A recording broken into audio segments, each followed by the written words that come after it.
Jesucristo, el Verbo viviente, es el único medio de salvación. Él es el centro del pensamiento de nuestra vida, la fuente y la autoridad de la doctrina. El principal propósito de la vida de Cristo fue la obediencia a los mandamientos, exaltando la ley de Dios como un reflejo de su carácter. El principal mensaje a ser predicado en el mundo, basado en Apocalipsis 14, está representado por 3 ángeles llevando el Evangelio eterno al mundo entero. Este mensaje se basa en los encantos inigualables de Cristo y declara que la hora del juicio ha llegado y llama a obedecer los mandamientos de Dios.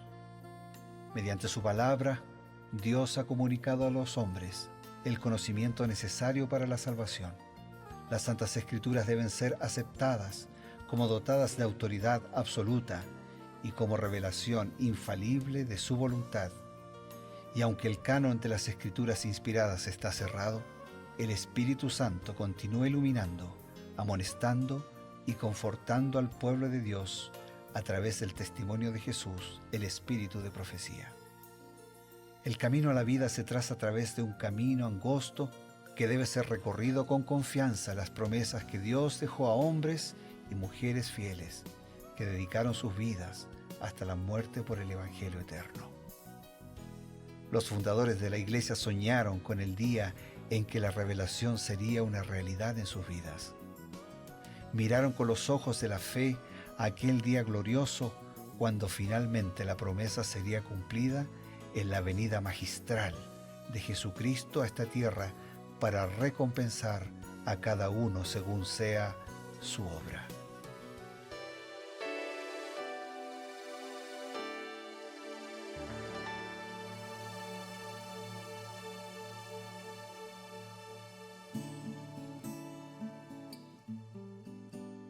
Como siempre, queridos amigos, es muy grato poder comenzar este programa, Creed en sus profetas, en la compañía de ustedes, en compañía de Dios, a través de su Espíritu, y es porque justamente es el Espíritu Santo quien inspiró las Sagradas Escrituras, que es la base de nuestra programación, que es la base de este programa específicamente, acompañado también del consejo inspirado del Espíritu de Profecía, que son los escritos que fueron inspirados por Dios, a Elena White, y que los tenemos como colecciones de libros que tratan de temas no solamente de interés común, sino también de un interés profético, interés sobre la conducta, la salud, educación de los hijos, en fin, una temática muy grande que sirve de orientación para la iglesia del tiempo del fin.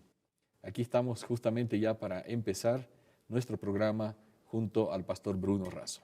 Muchas gracias, Ever, y lo empezamos con alegría, con gratitud a Dios, porque disponer de estos mensajes, disponer de la palabra, disponer de los escritos inspirados que dio a Elena de White, ampliando y que nos conducen a la Biblia, y encontrarnos así con lecciones espirituales que fortalecen la fe y que encaminan nuestra vida con dirección a la eternidad, es una bendición por la cual tenemos que estar siempre agradecidos. Sin duda. Y en esta búsqueda de lecciones espirituales destacadas en cada capítulo y comentadas por Elena de White, hoy nos detenemos en el capítulo 3 del segundo libro de Crónicas, pero antes enviamos un abrazo, nuestras oraciones y el deseo de muchas bendiciones de parte de Dios para cada uno de ustedes.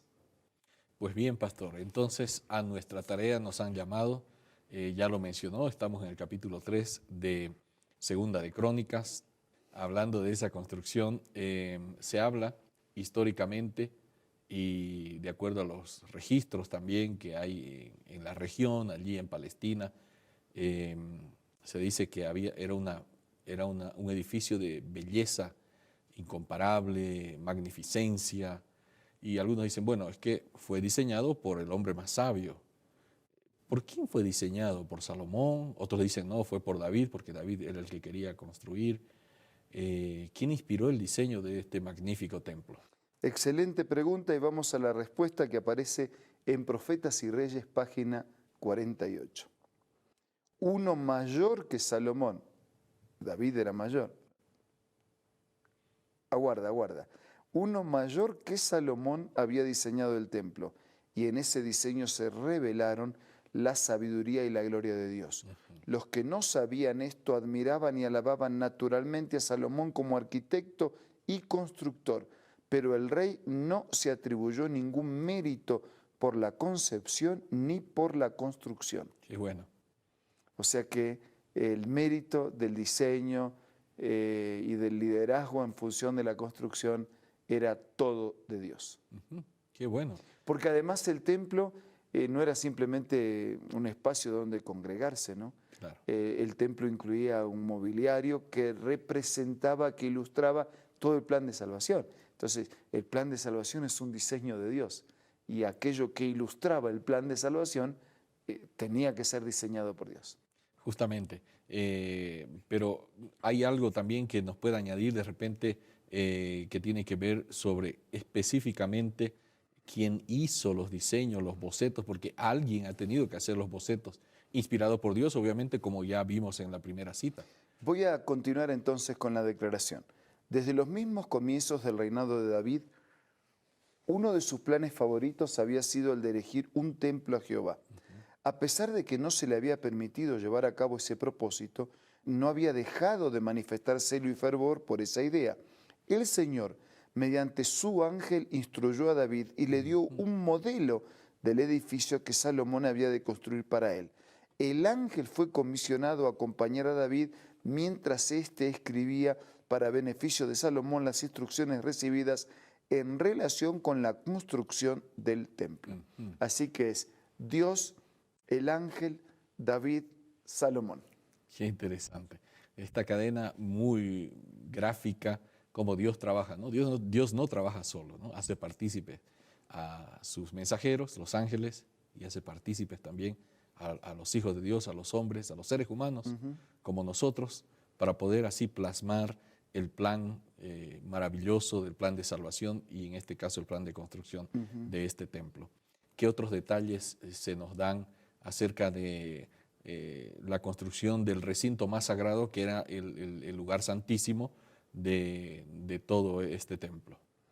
En La verdad acerca de los ángeles, página 134, leemos: además de los querubines que estaban situados sobre la cubierta del arca, Salomón mandó hacer otros 2 ángeles de mayores dimensiones que fueron colocados a cada extremo del arca para representar a los ángeles celestiales que siempre protegían la ley de Dios.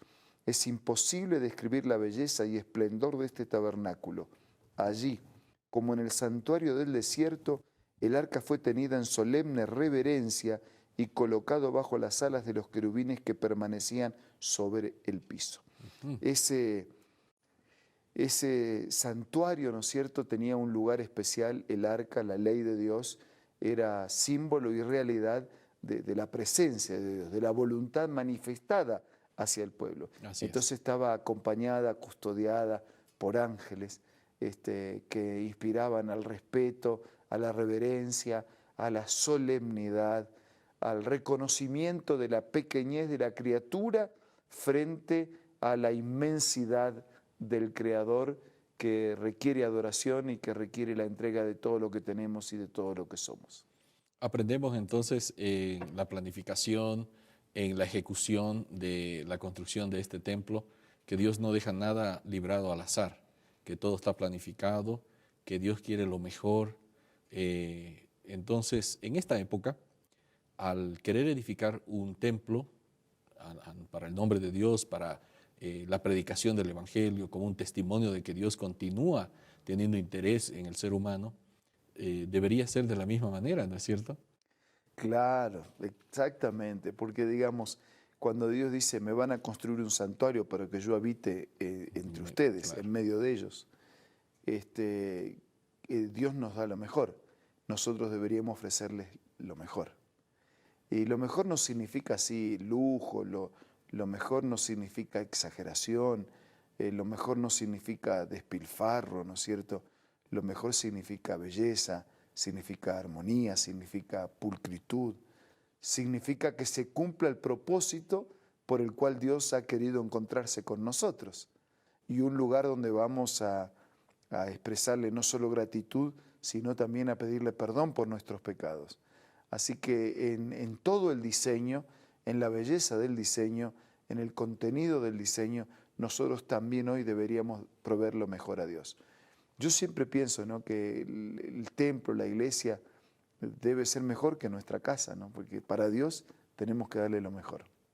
No siempre es así, pero ahí encontramos el gran ejemplo de Salomón, que dio todo, su padre David, quien proveyó todo, y me llama la atención la descripción. Dice: es imposible describir la belleza y el esplendor de este recinto, ¿no?, de este templo. Pues bien, amigos, nosotros aprendemos que Dios es primero, pero no solamente de labios para afuera, sino también le entregamos nuestra vida, nuestras prioridades, nuestros recursos, lo que somos, para poder así dar un testimonio de que el Dios vivo es a quien servimos. Tenemos un mensaje importante ahora y luego volvemos.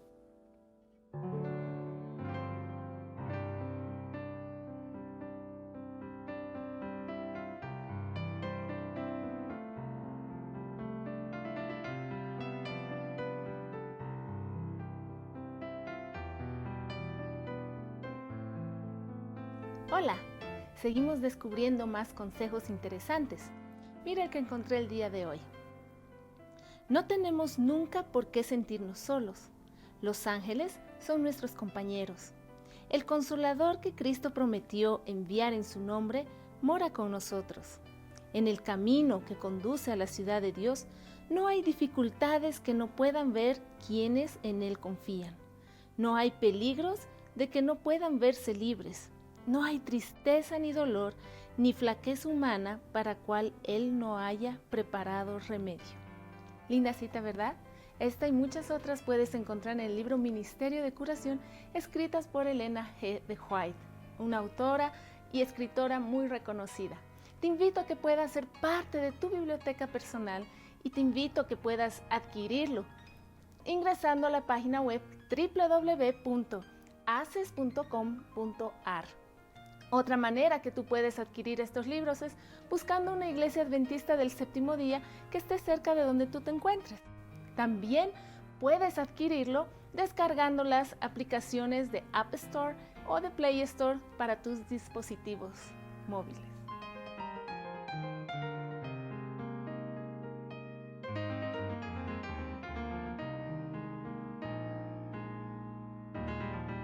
Queremos tener la oportunidad de ofrecerles todavía una nueva invitación.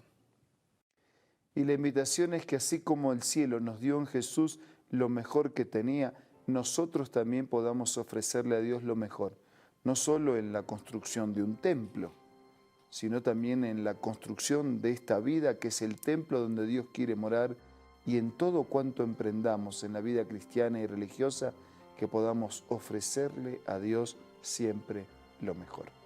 Ahora vamos a orar. Gracias, Dios, porque el cielo nos dio en Jesús lo mejor, la vida del Señor ofrecida para salvarnos y redimirnos del pecado. Bendícenos para que en gratitud nosotros también, no solo al construir un templo para ti, sino también al edificar una vida, al edificar una iglesia, al llevar adelante una misión, podamos ofrecerte siempre lo mejor en la disposición, lo mejor en la actitud, lo mejor en la entrega, lo mejor en la cantidad y lo mejor en la calidad de lo que te damos, para que lo transformes, para que lo multipliques y para que signifique bendición y tu pronto regreso. Agradecidos te pedimos todo en el nombre de Jesús. Amén. Amén.